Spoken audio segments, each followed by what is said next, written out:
Welcome to Protagonist Pub. My name is Tammy, and this is where characters gather. Today's video is going to be a little bit different. I need your help. I have to pick the book club book for July, and I gave them a list of genre choices, and they're like, we don't care.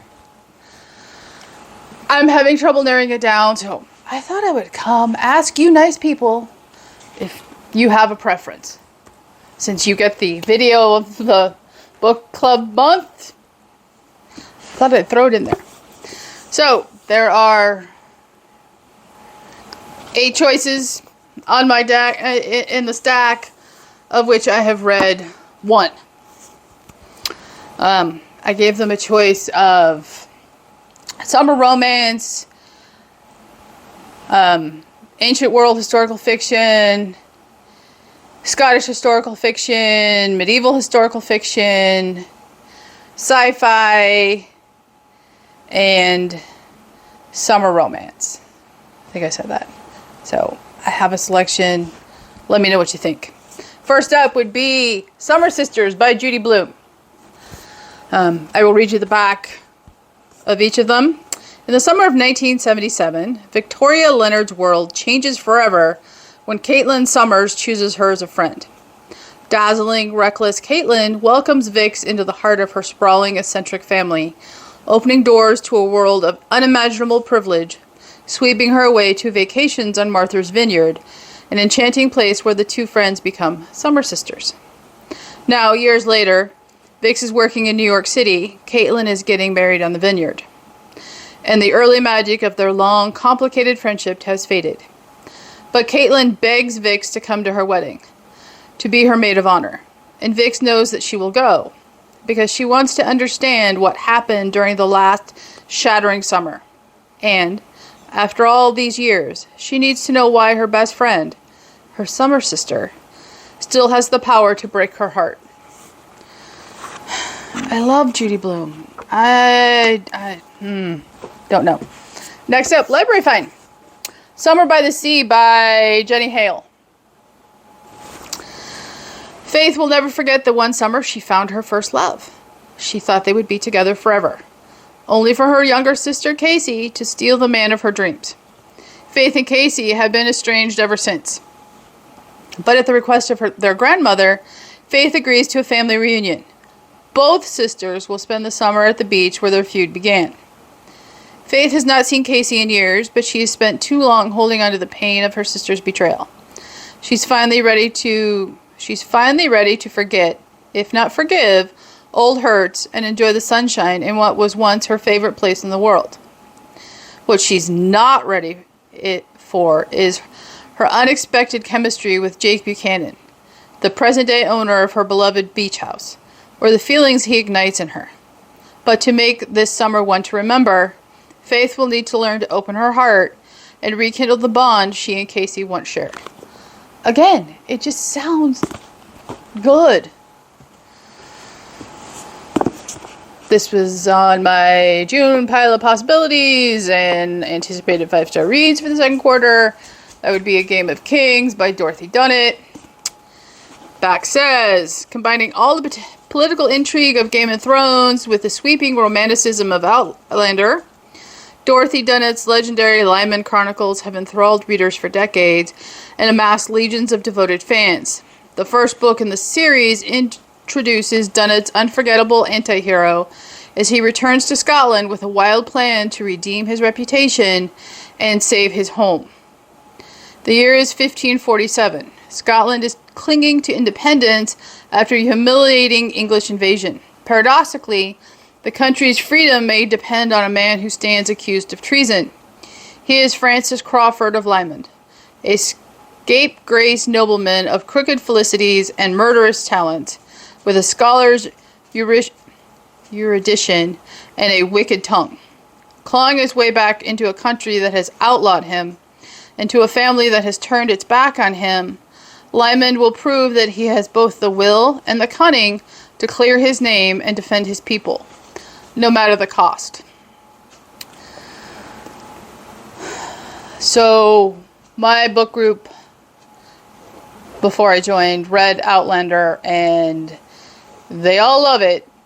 And as you all know, and I will link it down below, I did not like Outlander. And I have tried to read Game of Thrones by Martin, and again, couldn't read it. So that's why I'm sitting on the fence on that one. Next up is The Broken Hearts Bakery by Carla Laureano. Sometimes the town that broke your heart is the only place that can heal you.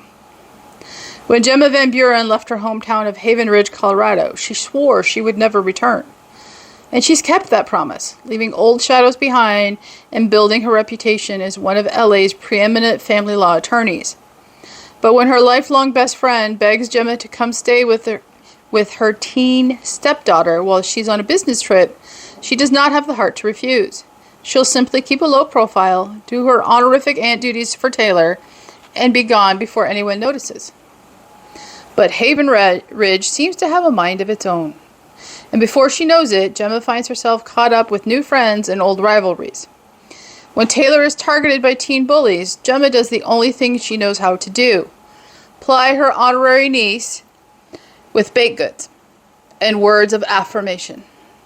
Soon, her temporary lodgings are ground zero for teenage girls seeking sugar and consolation for shockingly adult problems, which the girls soon dub the Broken Hearts Bakery. Complicating matters is an unexpected reunion with Gemma's high school sweetheart, Stephen, who is determined to change her mind about him, the town, and the nature of love itself. Because as it turns out, her niece isn't the only one nursing a broken heart. This is Christian romance fiction. I love her writing style. I want to read that. So next up is the only book on this file that I have read. It is still my book of the year. I don't think it gets the hype it deserves. I don't think it gets the recognition it deserves. That is Recorder by Kathy McCrum. It is the first book in the Children of the Consortium series. I'm still eagerly anticipating Aberration, which is book 2, to come out in paperback so it matches this book.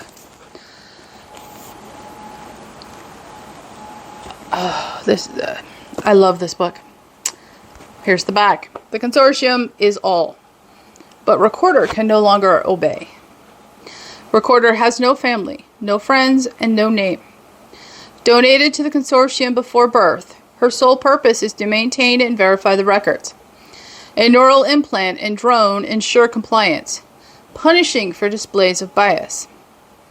Suddenly cut off from controlling technology, Recorder tastes what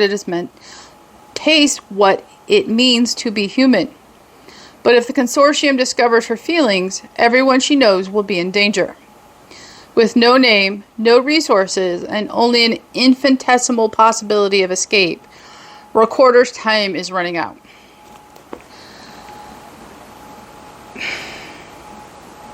Seriously, I cannot say enough amazing things about this book. I have read incredible books this year. It is the 21st of June. I've read incredible books this year. And this is still, by far, my favorite book. Nothing else so far is close. That's how much I love this book. That being said, book group is not high on the science fiction. So, this book I have started. It is very high on my list to read. So we will see. It is In Pieces by Rhonda Ortiz.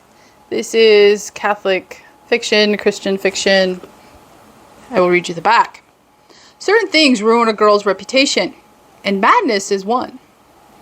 Boston, 1793. Beautiful and artistic, the only daughter of a prominent merchant, Molly Chase cannot help but attract the notice of Federalist Boston, especially its men. But she carries a painful secret. Her father committed suicide, and she found his body. Now nightmares plague her day and night, addling her mind. Molly needs a home, a nurse, and time to grieve and to find a new purpose in life. But when she moves in with her friends, the Robs, spiteful society gossips assume the worst. And when an imprudent decision leads to a public scandal, Molly is tempted to take the easy way out, a marriage of convenience. Merchant sailor Josiah Robb, is as familiar to Molly as a brother, as dear and as exasperating. Yet she is no sister to him. He hopes to marry her before anyone else does. But sailing the high seas leaves no time for convincing Molly that he is more than her teasing childhood friend. Josiah wants a new job and a fresh start, and when he agrees to carry a confidential letter to President Washington, his life is forever changed. In the wake of tragedy, these longtime friends discover a new intimacy. But slander, confusion, absence, and a wealthy, conniving bully stand between them. And with French spies on the loose, they not only have to rescue their reputations, they have to protect their lives. I have read the first chapter. It is amazing. The first chapter is quite possibly the best opening chapter I have read all year. And given the high praise I just gave Recorder, that is saying something. This opening chapter is stunning.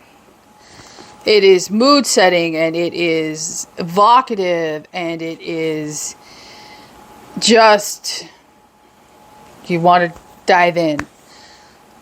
So I'm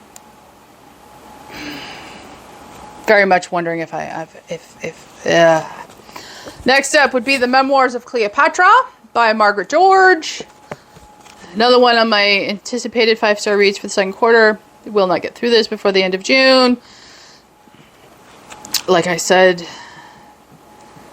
in one of the videos I've recorded this morning, I am currently on page 21. It's chapter 3. This is a nice big, thick, honking book. 3 of the 5 of us are teachers who are off for the summer. A bunch of people are taking holidays in July. So that would be one set in the ancient world. Here's the back of Memoirs of Cleopatra. Best-selling novelist Margaret George brings to life the glittering kingdom of Cleopatra, Queen of the Nile, in this lush, sweeping, and richly detailed saga.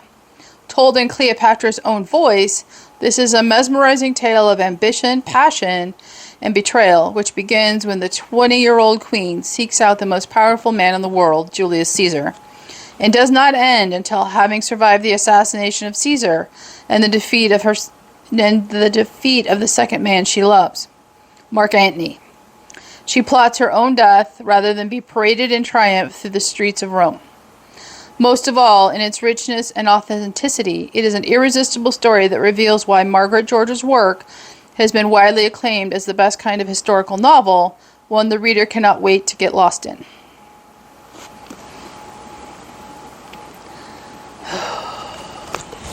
I don't know. Okay, last choice. Marriage of Lions by Elizabeth Chadwick. This is early medieval England, 1238. Raised in the court of Henry II as a chamber lady to the Queen, young Joanna of Swanscomb's life changes forever when she comes into an inheritance far above all expectations, including her own.